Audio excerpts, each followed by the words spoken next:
Rudy Giuliani potentially one step closer to losing his law license. A three-member attorney disciplinary board in Washington, D.C. said Thursday that Giuliani should be liable for professional sanctions. This after making repeated false election fraud claims while representing the former President Trump, his campaign in 2020, as well as his efforts to overturn the election.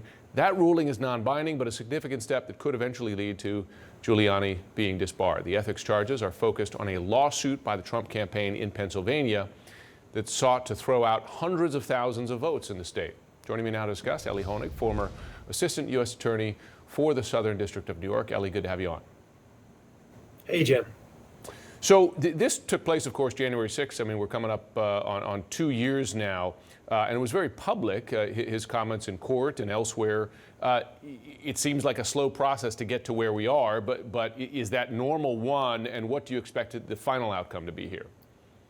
It is normal, Jim. These processes to potentially disbar a lawyer just tend to take time. Lawyers move slowly. There may be a little bit of a glass house effect there, too, where lawyers are wondering, gee, where do we draw the line here? And might I ever cross that line? Rudy Giuliani has already had his law license suspended in New York for essentially lying to courts. It's not final yet. And now things seem to be at least heading that direction with respect to his D.C. law license as well. And the gist of this is this, Jim. As a lawyer, you're allowed to make aggressive arguments, novel arguments, creative arguments, even losing arguments. But what you cannot do is go into a court and lie and give facts that you claim are facts that are utterly false. And that's the essence of the charges against Rudy here. We'll see what the outcome is. Another big thing we're watching, the January 6th committee says that it will now release its report on Monday. As you know, and we've discussed many times on this broadcast, you have the January 6th investigative track. It's coming to an end here. You have the DOJ investigative track, and that's still very much going on. What do you expect to be the outcome of the committee's report, and does the evidence they gathered at all influence or could be used, accessed for the DOJ's own investigation?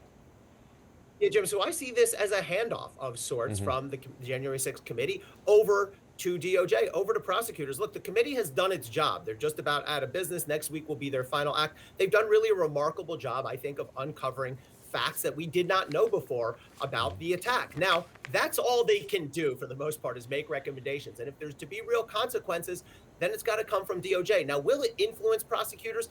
I don't think politically. The fact that the January 6th committee is apparently going to make referrals, I don't think that will influence prosecutors. It should not. But the substance will. The evidence will. We will read that report. You can bet DOJ will read that report. And all the evidence in there is fair game for prosecutors to use.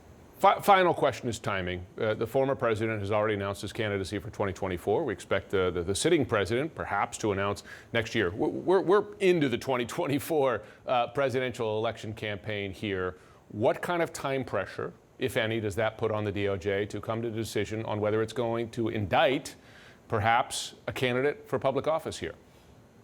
The reality is there's immense time pressure, Jim, and you know I've been critical of DOJ for, in my view, taking too long to get to the point where they're really aiming at the power sources. Now, it's clear they've gotten there over the past several months. I do think that the introduction of Jack Smith as special counsel has made a difference. Even in the 3.5 weeks or so since he took over, you can see that the pace has remained fast, has even accelerated in some respects. He is a former federal prosecutor who practiced in Brooklyn, practiced down in D.C. So the indicators I'm seeing are that Jack Smith understands that there's a real imperative here, Jim. As you say, the closer we get to the 2024 election, the more fraught this gets. Time is of the essence. Elie Honig, thanks so much as always.